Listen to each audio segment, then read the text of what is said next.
Welcome to our channel career making guidance. Maharashtra राज्यातील तमाम विद्यार्थी आणि पालकांना नीट यूजी 2026 मधील MBBS BDS च्या ग्रुप ए मधील चॉईस फिलिंगची प्रोसेस उद्या 26 तारखेपासून 29 तारखेपर्यंत होते। तोपर्यंत आपल्या सर्वांना एक महत्त्वाचा संदेश देण्यासाठी एक नोटिफिकेशन आपल्याला CET सेलच्या वेबसाईटवरती आलेलं आहे। त्यामध्ये notice number 11 NEET UG 2026 admission process MBBS BDS group A courses साठी अकॅडमिक इयर 2026-27 साठी रेफरन्स आहे medical education and drug department letter dated 25/8/2026 म्हणजे रिसेंट लेटर आहे बघा। या लेटर नुसार with reference to letter cited above it has been informed that the information private medical or dental colleges have initiated process of establishment of private universities। याचा अर्थ असा आहे की हे जे सरकारने किंवा एक letter medical education and drug डिपार्टमेंटने एक लेटर प्रोव्हाइड 25 तारखेला केलेले, त्यानुसार doctor Vitthalrao Vikhe Patil foundations medical college Ahilyanagar हे कॉलेज या ठिकाणी 200 सीटचा इंटेक आहे। त्याचबरोबर NKB Salve institute of medical sciences Nagpur या ठिकाणी सुद्धा 200 सीट्स उपलब्ध आहेत, इंटेक आहे। आणि Ranjit Deshmukh dental college and research centre Nagpur या ठिकाणी 100 सीट्स उपलब्ध आहेत। ह्या BDS कॉलेज हे BDSचं कॉलेज आहे आणि हे दोन MBBS चे, हे दोन्ही कॉलेज प्रायव्हेट युनिव्हर्सिटीमध्ये म्हणून त्याला मान्यता मिळालेली आहे। 2014 मध्ये Vedanta institute of medical sciences Palghar Dahanu या ठिकाणी असणाऱ्या कॉलेजला अशाच प्रकारच्या प्रायव्हेट युनिव्हर्सिटी म्हणून मान्यता मिळालेली होती। त्या ठिकाणी आपल्याला MUHS अंडर नाशिकमधून असणाऱ्या सर्व परीक्षांमधून तुम्हाला सर्टिफिकेट मिळलं जाणार आहे। फक्त स्कॉलरशिपमधून हे बाहेर पडलेले आहेत, हे प्रायव्हेट युनिव्हर्सिटी म्हणून बाहेर पडलेले आहेत। त्यामध्ये पहिलं कॉलेज जे आहे ते वेदांता, 1 नंबरचं वेदांता कॉलेज आपल्याला सर्वांना माहित आहे की ज्या कॉलेजची फीज आपल्याला 17,15,000 आहे। 2 नंबरचं पाठीमागे एक नोटिफिकेशन आपल्याला करून दिलेलं होतं, ते म्हणजे पिम्स इस्लामपूर। पिम्समध्ये Prakash institute of medical sciences Islampur Sangli या ठिकाणी असणाऱ्या या ठिकाणची फीज सुद्धा आपल्याला आणखी डिक्लेअर झालेली नाही।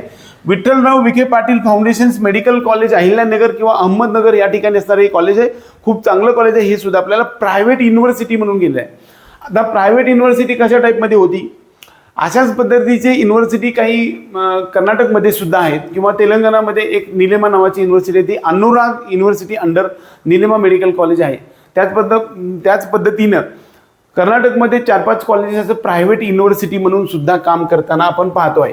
त्या पद्धतीनं आपल्याला NKB साळवे नागपूर, त्याचबरोबर रणजित देशमुख डेंटल कॉलेज नागपूर आणि विठ्ठलराव विखे पाटील अहिल्यानगर आणि प्रकाश मेडिकल कॉलेज इस्लामपूर आणि वेदांता मेडिकल कॉलेज डहाणू पालघर हे सर्व एकूण 4 medical college MBBS colleges private university म्हणून याला मान्यता मिळालेली आहे। याच्यामुळे कट ऑफवरती सुद्धा परिणाम होणार आहे, 100% कट ऑफ वाढणार आहे। जवळपास ही सगळे सीट्समध्ये आपण पाहायला गेलं तर इस्लामपूरच्या कॉलेजचे 150 सीट्स, विठ्ठलराव विखे पाटील आणि NKB साळवे यांचे 400, 550 सीट्स आपल्याला कमी होताना दिसत आहेत। आणि त्याचं पाहायला गेलं तर यावर्षी नवीन एक BSP कॉलेज आलेलं आहे, ते आपल्याला छत्रपती संभाजीनगर हे 150 सीट्स आहेत, ते वजा केले तर आपल्याला 400 सीट्स कमी झालेले आहेत। त्यामुळं कट ऑफवरती ह्याचा परिणाम होणार आहे।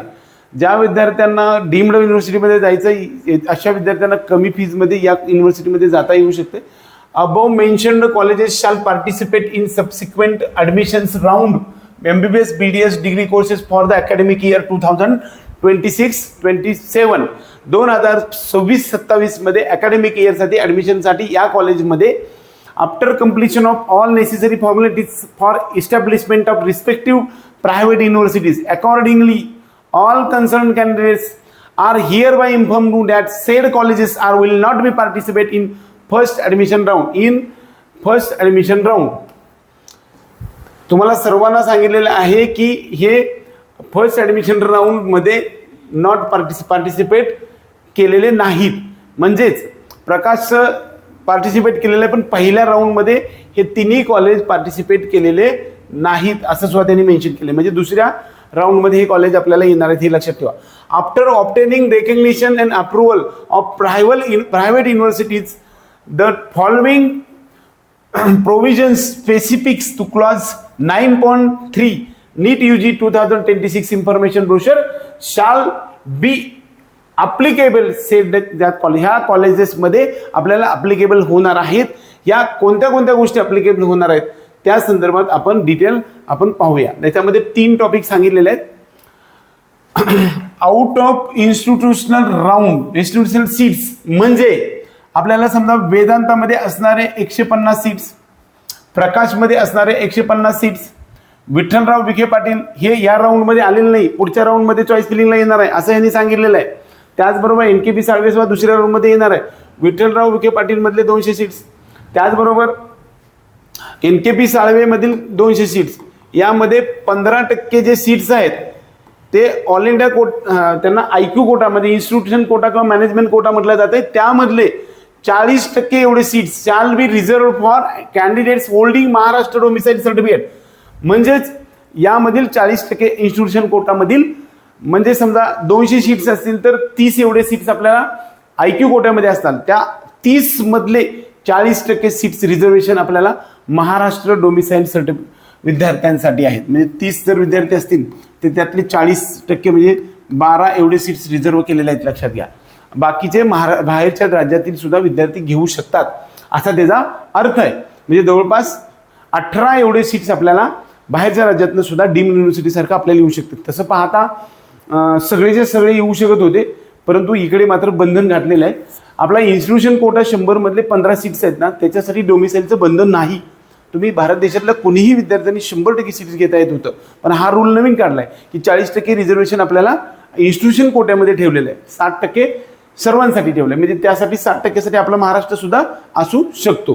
म्हणजे हा एक बदल आपल्याला झालेला आपण पाहायला मिळते. The fees determined by the fee fixation committee.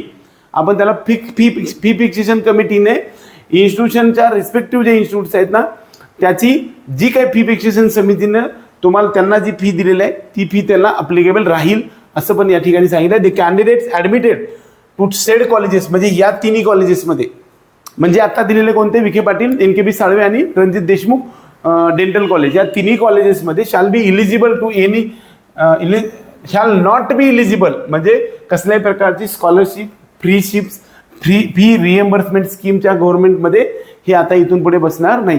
म्हणजे तुम्हाला फी बेनिफिट मिळणार नाही. कॅटेगरीनुसार सीट तुम्हाला मिळेल, परंतु तुम्हाला तिथली फीज मात्र पूर्ण भरावी लागणार आहे असं याच्यात मेन्शन केलेलं आहे. All candidates participating the admission process shall take note the above and undertake necessary action accordingly.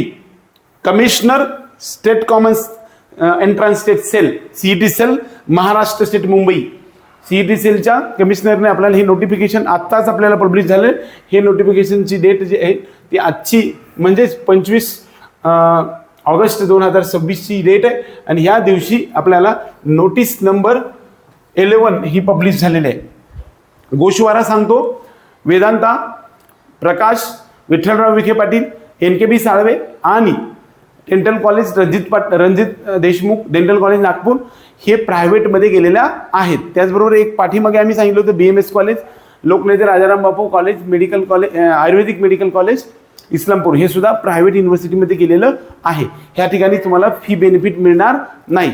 Institution कोट्यामध्ये मात्र तुमच्या डोमिसाईलसाठी म्हणजे आपल्या महाराष्ट्र डोमिसाईलसाठी 40% आपल्याला सीट्स उपलब्ध आहेत. आपल्या सर्व विद्यार्थी आणि पालकांना NEET UG काउन्सिलिंग प्रोसेसमधील सर्वात लेटेस्ट अपडेटसाठी संपूर्ण महाराष्ट्र राज्यामधील आघाडीच्या चॅनलला सबस्क्राईब करायला विसरू नका, की जेणेकरून प्रत्येक टप्प्यावरती इन्फॉर्मेशन तुमच्या डोर स्टेपपर्यंत येईल आणि तुम्हाला ऑथेंटिक इन्फॉर्मेशन येईल. तुमच्याकडे आजपर्यंत जर तुम्ही आपल्याकडे जॉईन नसाल तर पेड काउन्सिलिंग प्रोग्राममध्ये अवश्य या. त्याचबरोबर management quota, merit quota, other state quota या सर्वमध्ये ॲडमिशनसाठी MBBS पासून फिजिओथेरपीपर्यंत जस्ट इलिजिबल किंवा मायनस मार्क असणाऱ्या विद्यार्थ्यांना सुद्धा BPTS मध्ये ॲडमिशन घेण्याचा सिलसिला चालू आहे. आपल्या सर्व विद्यार्थ्यांना हार्दिक शुभेच्छा देऊन तुमचा करिअरचा मार्ग सुकर बनावा एवढीच ईश्वरचरणी प्रार्थना करून आजचा हा व्हिडिओ संपवतो. जय हिंद, जय महाराष्ट्र.